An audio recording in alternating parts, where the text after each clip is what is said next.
In this tutorial, we are still going on this tutorial, and the question we are on now is question 11. Question 11 says if f of x equals to 3x squared minus 12x plus 5 and f prime of x equals to minus 3, then we have to calculate the value of x. Of course, you know this is the elementary differential and integral calculus problem. So how do we solve this problem? First thing you notice is this. Our f prime of x is equals to 3. What does this mean? It means that if we differentiate this given function, the result must give us minus 3. So the very first thing we are going to do is to differentiate this function f of x. Now, we are given f of x as 3x squared minus 12x plus 5.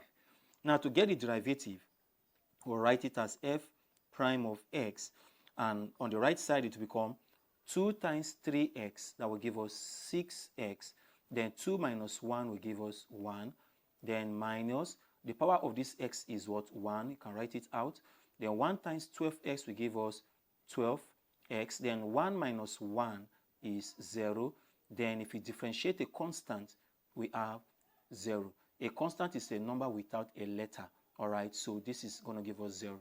So eventually, we are going to have 6x minus 12. Note that x power 1, x power 0 must give us 1. So take note of that, okay? And 1 multiplied by 12 will give us what? Minus 12. This minus sign comes in there to give us this value. So we are told that f prime of x, according to what we have here, is what? Minus 3. So the derivative of this function here is actually what? Minus 3. So if we equate this 6x minus 12 to be equals to what? Minus 3. Then all we have to do is to collect like terms so that we can get the value for what? X. In collecting like terms, we'll move our minus 12 to this side. It will become minus 3 plus 12 equals to 6x. This will give us 6x equals to minus 3 plus 12 is 9.